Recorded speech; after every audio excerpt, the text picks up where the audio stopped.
नमस्कार विद्यार्थी मित्रांनो, आज आपण रोमन नंबर याविषयी अभ्यास करणार आहोत. जसं की आपल्याला माहितच आहे, रोमन नंबर हा प्रत्येक कॉम्पिटिटिव्ह एक्झाममध्ये विचारला जाणारा प्रश्न आहे, जे की फिक्स एक मार्काला येतोय. आणि असे काही ट्रिक्स असतात की ज्याच्यामुळे आपल्याला तो एक मार्क काहीतरी 36 सेकंदामध्ये एक मार्क मिळू शकतो. जसं बघा, आता रोमन नंबरमध्ये सगळ्यात पहिले आपल्याला माहिती असलं पाहिजे की रोमन नंबर नेमकी काय असतात आणि रोमन नंबर लिहितात कसं.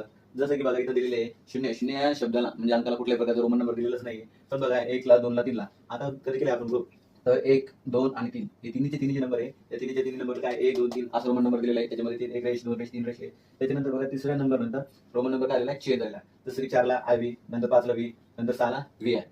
आता तुम्ही बघा, इथे चेंज झाला पुन्हा 7 नंतर काय आहे, 6 च्या नंतर आलेलं आहे 7 च्या नंतर 2 रेषा, 7 च्या सॉरी व्ही च्या नंतर 2 रेषा आणि व्ही च्या नंतर 3 रेषा.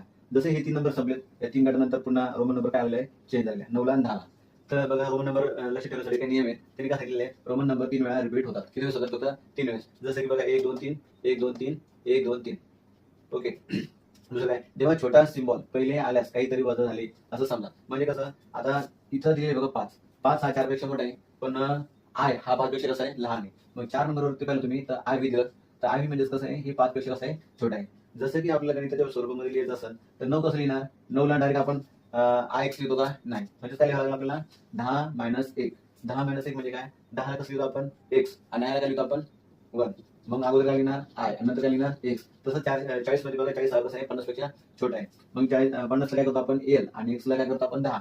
तर मग अगोदर काय लिहायचं, एक्स, आणि काय लिहायचा, एल.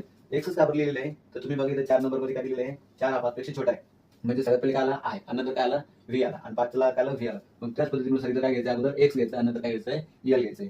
म्हणजेच हे आपल्याला 40 झाले असं आपण समजतो. तसं नंतरचा जो नंबर आहे 99 आहे, 99 हा 100 पेक्षा किती कमी आहे, 1 कमी आहे, असंही करू शकतो आपण. पण सोपं आहे का, 90 मध्ये किती मिळवले की 99 येतात, तर 90 मध्ये 9 मिळवले किती होते, 99 होतात. म्हणजेच बघा, 90 कधी असेल तर 90 100 पेक्षा किती आहे, 10 कमी आहे, आणि 9 किती कमी आहे, 1 कमी आहे.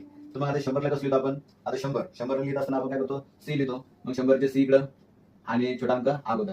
त्याच्यानंतर 10 आणि 1 आहे, तर 1 ला काय लिहितो आपण, आय लिहितो, तो पहिले लिहिला, आणि 10चा एक्स नंतर लिहा. त्यानंतर बघा मित्रांनो,